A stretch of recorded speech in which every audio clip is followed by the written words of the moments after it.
ನಾವು ಇಂದು ಮಾತನಾಡುವ ಸಾಮ್ರಾಜ್ಯ ಭಾರತಕ್ಕೆ ಸುವರ್ಣಯುಗ ಎಂಬ ಹೆಸರನ್ನು ತಂದುಕೊಟ್ಟ ಸಾಮ್ರಾಜ್ಯ.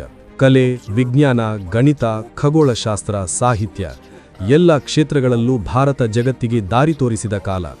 ಆ ಅದ್ಭುತ ಯುಗವನ್ನು ನಿರ್ಮಿಸಿದವರು ಗುಪ್ತ ಸಾಮ್ರಾಜ್ಯದವರು.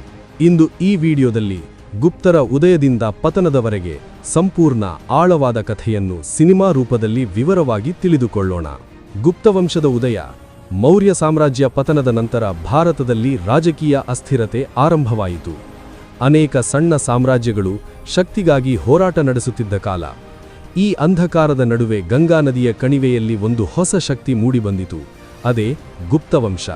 ಗುಪ್ತವಂಶದ ಮೂಲಸ್ಥಾನ ಮಗಧ ಪ್ರದೇಶ, ಅಂದರೆ ಇಂದಿನ ಬಿಹಾರ ಆಗಿತ್ತು.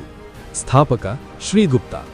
ಪ್ರಾರಂಭದಲ್ಲಿ ಗುಪ್ತರು ಸಣ್ಣ ಆಡಳಿತಗಾರರಾಗಿದ್ದರು. ಆದರೆ ಮುಂದೆ ಬಂದ ಒಬ್ಬ ರಾಜನು ಗುಪ್ತರ ಇತಿಹಾಸವೇ ಬದಲಾಯಿಸಿದನು. ಅವನೇ ಗುಪ್ತರ ಸ್ಥಾಪಕ 1ನೇ ಚಂದ್ರಗುಪ್ತ. ಈ ಸಾಮ್ರಾಜ್ಯದ ಮೊದಲ ಸ್ವತಂತ್ರ ದೊರೆ. ಇವನ ರಾಜಧಾನಿ ಪಾಟಲಿಪುತ್ರ ಮತ್ತು ಉಜ್ಜಯಿನಿ. ಗುಪ್ತವಂಶದ 1ನೇ ಚಂದ್ರಗುಪ್ತ. ಅವನ ಶಕ್ತಿಯ ಮೂಲ ವೈವಾಹಿಕ ರಾಜಕೀಯ ಆಗಿತ್ತು. ಅವನು ವಿವಾಹವಾದದ್ದು ಲಿಚ್ಛವಿ ವಂಶದ ರಾಜಕುಮಾರಿಯೊಂದಿಗೆ ಮತ್ತು ಅವಳ ಹೆಸರಿನಲ್ಲಿ ನಾಣ್ಯ ಚಲಾವಣೆಗೆ ತಂದನು. ತನ್ನ ರಾಣಿ ಹೆಸರಿನಲ್ಲಿ ನಾಣ್ಯ ಚಲಾವಣೆಗೆ ತಂದ ಮೊದಲ ಅರಸ ಇವನಾಗಿದ್ದನು. ಈ ಒಕ್ಕೂಟದಿಂದ ಗುಪ್ತರಿಗೆ ಅಪಾರ ಶಕ್ತಿ, ಸಂಪತ್ತು, ಪ್ರಭಾವ ಲಭಿಸಿತು. ಇವನು ಕ್ರಿಸ್ತಶಕ 320ರಲ್ಲಿ ಗುಪ್ತರು ಶಕೆ ಪ್ರಾರಂಭಿಸಿದನು. 1ನೇ ಚಂದ್ರಗುಪ್ತ ಮೊದಲ ಬಾರಿಗೆ ಮಹಾರಾಜಾಧಿರಾಜ ಎಂಬ ಬಿರುದನ್ನು ಸ್ವೀಕರಿಸಿದನು, ಅರಸ ಎಂದು ಹೇಳಲಾಗುತ್ತದೆ. ಇಲ್ಲಿಂದಲೇ ಗುಪ್ತ ಸಾಮ್ರಾಜ್ಯದ ಚಿನ್ನದ ಯುಗಕ್ಕೆ ಬಾಗಿಲು ತೆರೆಯಿತು. ನಂತರ ಗುಪ್ತರ ಪ್ರಸಿದ್ಧ ಅರಸ ಸಮುದ್ರಗುಪ್ತ ಬಂದನು. ಸಮುದ್ರಗುಪ್ತನಿಗೆ ವಿ.ಎ. ಸ್ಮಿತ್ ಭಾರತದ ನೆಪೋಲಿಯನ್ ಎಂದು ಕರೆದಿದ್ದಾನೆ. ಗುಪ್ತರ ಇತಿಹಾಸದಲ್ಲಿ ಅತ್ಯಂತ ಶಕ್ತಿಶಾಲಿ, ಯುದ್ಧಪ್ರಿಯ, ತಂತ್ರಜ್ಞ ರಾಜ ಸಮುದ್ರಗುಪ್ತ ಆಗಿದ್ದನು. ಅವನ ಯುದ್ಧ ಯಾತ್ರೆಗಳು ಉತ್ತರ ಭಾರತದಲ್ಲಿನ 9 ರಾಜರನ್ನು ಸೋಲಿಸಿ ಸಂಪೂರ್ಣ ವಶಪಡಿಸಿಕೊಂಡನು. ದಕ್ಷಿಣ ಭಾರತ ರಾಜರನ್ನು ಸೋಲಿಸಿ, ಆದರೆ ಆಡಳಿತ ಅವರಿಗೆ ಕೊಟ್ಟು ಸಾಮಂತರನ್ನಾಗಿ ಮಾಡಿಕೊಂಡನು. ಅಡವಿ ರಾಜ್ಯದ ಮೇಲೆ ದಾಳಿ ಮಾಡಿದ ಮೊದಲ ರಾಜ ಸಮುದ್ರಗುಪ್ತ. ಗಡಿನಾಡು ರಾಜ್ಯಗಳಾದ ನೇಪಾಳ, ಅಸ್ಸಾಂ, ಬಂಗಾಳ, ದೇವಕ ಮತ್ತು ರೋಹಿಲ ರಾಜರನ್ನು ಸೋಲಿಸಿದನು. ಇವನಿಗೆ 100 ಕದನಗಳ ಸರದಾರ ಮತ್ತು 100 ಕದನಗಳ ಸಿಂಹ ಎಂದು ಕರೆಯುವರು. ಇವನಿಗೆ ಲೈಚ್ಛವಿ ದೌಹಿತ್ರಿ ಎಂಬ ಬಿರುದು ಇತ್ತು. ಇವನ ಬಗ್ಗೆ ತಿಳಿಸುವ ಶಾಸನ ಅಲಹಾಬಾದ್ ಸ್ತಂಭ ಶಾಸನ. ಇದನ್ನು ಕೆತ್ತಿದವನು ಹರಿಸೇನ. ಇದನ್ನ ಶಾಸನಗಳ ಕಾವ್ಯ ಎನ್ನುವರು. ಆದರೆ ಸಮುದ್ರಗುಪ್ತನು ಕೇವಲ ಯೋಧನಲ್ಲ, ಅವನು ಉತ್ತಮ ಸಂಗೀತಗಾರ, ವೀಣೆ ವಾದಕ, ಕವಿಗಳ ಪೋಷಕ ಆಗಿದ್ದನು. ನನಗೆ ಇವನಂಥ ಅಪ್ರತಿಮ ವೀರ ಭಾರತದ ಇತಿಹಾಸದಲ್ಲಿ ಮತ್ತೊಬ್ಬನಿಲ್ಲ ಎಂದೆನಿಸುವುದು. ಅದಕ್ಕಾಗಿ ಇವನ ಪ್ರತ್ಯೇಕ ವಿಡಿಯೋ ಮಾಡಲು ಪ್ರಯತ್ನಪಡುತ್ತೇನೆ. ನಂತರ ರಾಮಗುಪ್ತ ಎಂಬ ಅಸಮರ್ಥ ರಾಜ ಬರುವನು. ಇವನನ್ನು ಉಚಾಟನೆ ಮಾಡಿ ಸಮುದ್ರಗುಪ್ತನ ಮಗ 2ನೇ ಚಂದ್ರಗುಪ್ತ ಆಡಳಿತಕ್ಕೆ ಬರುವನು. ಇವನು ತಂದೆಯಂತೆ ಪರಕ್ರಾಮಿಯಾಗಿದ್ದನು. ಇವನು ಶಕರ ಅರಸ ರುದ್ರಸೇನನನ್ನು ಸೋಲಿಸಿ ಶಕಾರಿ ಎಂಬ ಬಿರುದು ಪಡೆದನು. ಇವನ ಕಾಲದಲ್ಲಿ ಗುಪ್ತರ ಸುವರ್ಣಯುಗ ಪ್ರಾರಂಭವಾಯಿತು. ಅವನ ಇನ್ನೊಂದು ಹೆಸರು ವಿಕ್ರಮಾದಿತ್ಯ. ಶಕ ಕ್ಷತ್ರಪರ ನಾಶ ಮಾಡಿದನು. ಪಶ್ಚಿಮ ಭಾರತದಲ್ಲಿ ಗೆಲುವು ಸಾಧಿಸಿದನು. ಸಮುದ್ರ ವ್ಯಾಪಾರ ವೃದ್ಧಿಗೊಳಿಸಿದನು. ಈ ಕಾಲದಲ್ಲಿ ಭಾರತಕ್ಕೆ ಬಂದ ಚೀನಿ ಪ್ರವಾಸಿ ಫಾಹಿಯಾನ್. ಅವನು ಭಾರತದಲ್ಲಿ ಅಪರಾಧ ಕಡಿಮೆ, ಜನ ಸಂತೋಷದಿಂದ ಬದುಕುತ್ತಿದ್ದಾರೆ, ಇದೇ ಗುಪ್ತರ ಆಡಳಿತದ ಗುಣಮಟ್ಟ ಎಂದು ಬರೆದನು. ಇವನ ಆಸ್ಥಾನದಲ್ಲಿ ನವರತ್ನಗಳೆಂಬ 9 ಜನರ ಕೂಟವಿತ್ತು. ಇವನ ಬಗ್ಗೆ ತಿಳಿಸುವ ಶಾಸನ ಮೆಹರೋಲಿ ಸ್ತಂಭ ಶಾಸನ. ಇದು ಕುತುಬ್ ಮಿನಾರ್ ಆವರಣದಲ್ಲಿದೆ. ಈ ಕಬ್ಬಿಣ ಸ್ತಂಭ ಇಲ್ಲಿವರೆಗೂ ತುಕ್ಕು ಹಿಡಿಯದೆ ವಿಜ್ಞಾನಿಗಳಿಗೆ ಸವಾಲಾಗಿದೆ.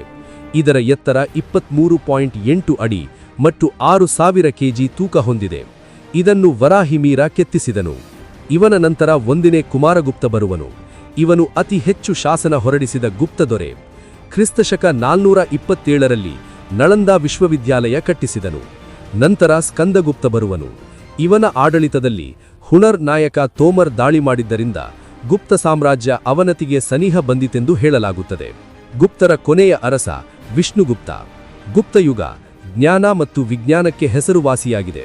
ಗುಪ್ತಯುಗವನ್ನು ಏಕೆ ಸುವರ್ಣಯುಗ ಎನ್ನುತ್ತಾರೆ ಎಂದರೆ ಬ್ರಹ್ಮಗುಪ್ತನು ಗಣಿತದಲ್ಲಿನ ಶೂನ್ಯ ಪರಿಕಲ್ಪನೆ ನೀಡಿದನು. ಇವನಿಗೆ ಭಾರತದ ನ್ಯೂಟನ್ ಎನ್ನುವರು. ಪ್ರಸಿದ್ಧ ಖಗೋಳಶಾಸ್ತ್ರಜ್ಞ ಆರ್ಯಭಟ್ಟ ದಶಮಾನ ಪದ್ಧತಿ ಬಳಸಿದ ಮೊದಲ ವ್ಯಕ್ತಿಯಾಗಿದ್ದಾನೆ. ಹಾಗೆ ಸೂರ್ಯ ಸಿದ್ಧಾಂತ ಮಂಡಿಸಿದನು. ಈತನು ಪೈ ಬೆಲೆಯನ್ನು ಕಂಡುಹಿಡಿದನೆಂದು ಹೇಳಲಾಗುತ್ತದೆ.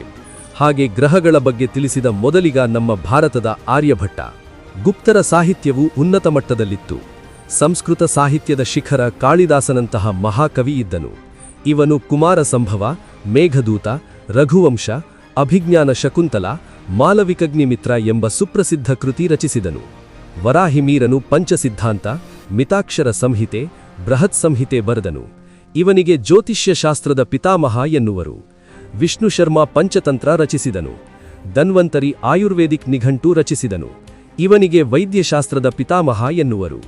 ಭಾರವಿಯ ಕಿರಾತರ್ಜುನೀಯ, ಅಮರಸಿಂಹನ ಅಮರಕೋಶ, ದಂಡಿಯ ದಶಕುಮಾರ ಚರಿತ, ಶೂದ್ರಕನ ಮೃಚ್ಛಕುಟಿಕ ಜಗತ್ಪ್ರಸಿದ್ಧವಾಗಿವೆ. ಇವರ ರಾಜಕೀಯ ಜೀವನ ಬಗ್ಗೆ ಹೇಳುವುದಾದರೆ ಇಲ್ಲಿ ರಾಜನಿಗೆ ದೇವಾಂಶ ಪುರುಷ ಎನ್ನುತ್ತಿದ್ದರು.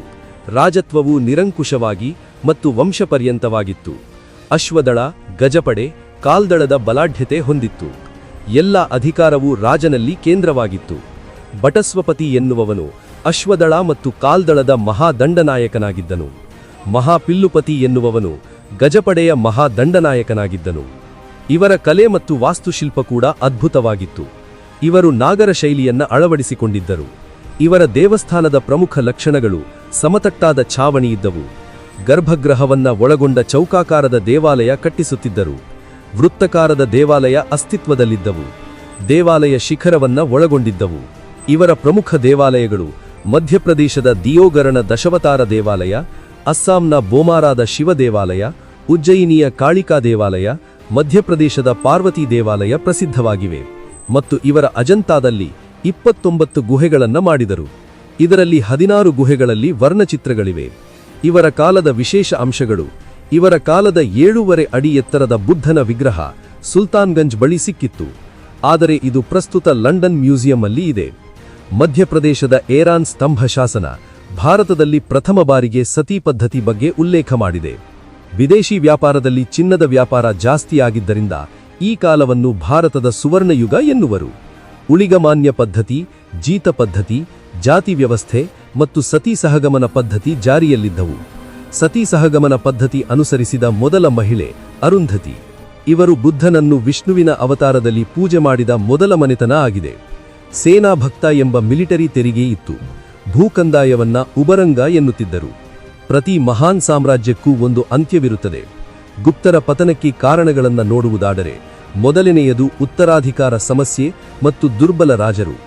ನಂತರ ಹುಣರ ಆಕ್ರಮಣದಿಂದ ಕ್ರಮೇಣವಾಗಿ ಗುಪ್ತ ಸಾಮ್ರಾಜ್ಯ ಇತಿಹಾಸದ ಪುಟಗಳಲ್ಲಿ ಒಂದು ಸ್ಮರಣೀಯ ಅಧ್ಯಾಯವಾಯಿತು. ಗುಪ್ತರು ಕೇವಲ ರಾಜರಲ್ಲ, ಅವರು ಭಾರತೀಯ ನಾಗರಿಕತೆಯ ಶಿಲ್ಪಿಗಳು. ಇಂದು ನಾವು ಬಳಸುವ ಗಣಿತ, ಕ್ಯಾಲೆಂಡರ್, ವಿಜ್ಞಾನ ಪರಂಪರೆ ಇವೆಲ್ಲವೂ ಗುಪ್ತರ ಸುವರ್ಣಯುಗದ ಕೊಡುಗೆಯಾಗಿದೆ.